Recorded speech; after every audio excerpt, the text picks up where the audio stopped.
So, this is Niki in Japan. I'm now with my first victim for my COVID-19 chronicles. So, can you share something about yourself? Okay.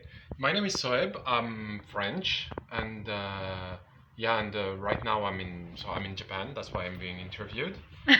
And I'm a software engineer working here. So basically, Right. May I know how old you are? I'm 31. All right. So, where are you from, Soheyb? I'm French from Paris. Right. So, he's French from Paris. Can you give me a short introduction about yourself, like some backgrounder? Okay. So as I said before, I'm French, and I'm graduated from the European Institute of Technology of Paris. I started being an expat since 2015. I worked during 4 years and a half in China, Beijing. Wow. Then in 2019, around the end, I moved to Japan, so just before the COVID. Right. Interesting. Yeah. Okay. So, how does it feel like being an expat in China? It's interesting. I mean, it's for some person like me, it was great, but some hate it because it's very, very different from, as a European, as a French, it's very different from my home country. But yeah, it was an interesting experience, especially that China is very closed country that has its own system for everything, for payment, for internet is not free, so they have their own websites and things like this. So it's like living in a different world. Actually. Wow. So, what was the biggest adjustment that you made when you moved to China, coming from Paris? Not being able to use Google anymore. Oh, wow. Wow. It must be like tough. I mean, I Google a lot. Yeah, you need to. My life depends on Google. So, Google has my data. You need to find some workaround and things like this. Whoa. All right. Interesting. So, what do you do now? Now I'm living and working in Osaka, still as a software engineer, since end of 2019. And that's it for now. All right. So, how does it feel like being able to work as a software engineer in Japan? Okay, so my answer will not, will only concern me. Mhm. I will not talk for other Sure. software engineers in Japan because my situation is a little bit special. I don't work for a Japanese company. Wow. I work for a Canadian company actually, and we opened a new branch here. So I don't have any experience with the Japanese system in their companies, like the hierarchy and things like this. So for me, working as a software engineer in Japan is pretty cool. And that's very nice. Right. So when you were relocated here, was it the company who chose Japan or was it you who chose Japan? It was kind of both. It was kind of, wow, interesting. Kind of both. I suggest the idea, and they wanted like to be open to the Asian market, more to the Asian market. So they approved it, and then this is how we moved to Japan. What got you interested to be here in Japan? What got you interested with Japan? That will be a very cliche answer, but since I'm a kid, I'm a fan of anime, manga, and video games. So I was wondering, like, hey, that should be cool to try to live in Japan, but I always heard that working in Japan is not easy, and the other issue is to work. I mean, even in software engineer, to work in Japan, you need to be able to speak Japanese. Yeah, so you're not fluent in Japanese. No, I don't speak Japanese. Just like me. Yeah. So that's why I say like my situation is different from other. Yeah. So guys, it's kind of challenging actually to live in Japan without any Japanese language. Yeah. Like it's tough. So anyways, what were you doing before the onset of COVID-19?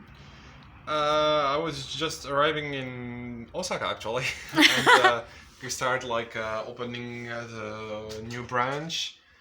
Started doing like all the paperwork and administration.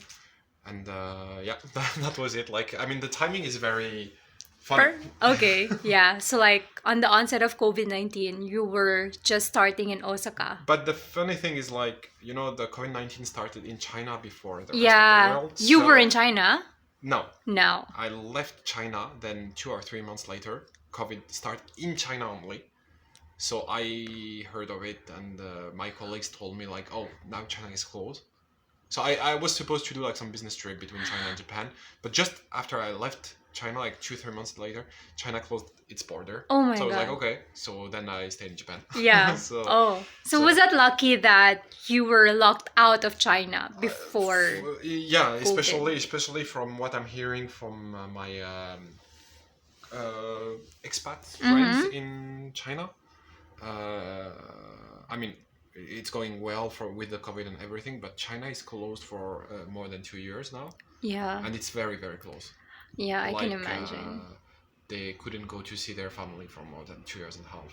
So it's very, very close. So your friends who are stuck in China, Yeah, I mean, if you leave China, there's no coming no, back. you can come back.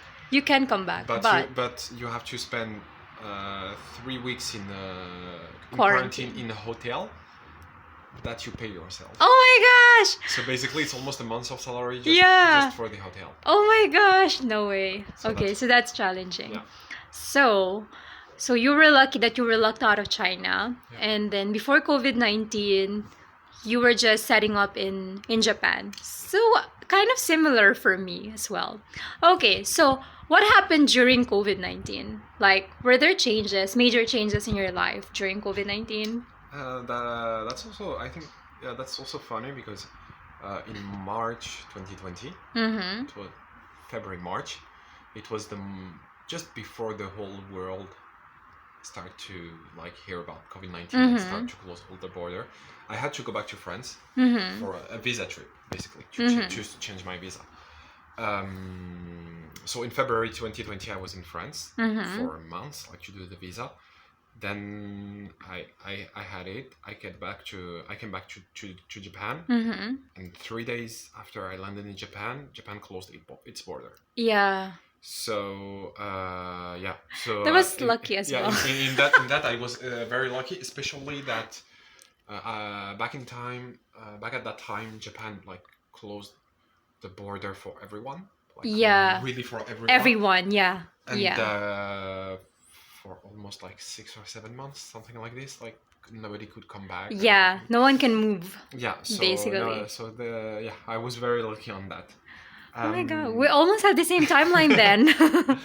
And so after the COVID started, and in my point of view, the COVID in Japan is okay.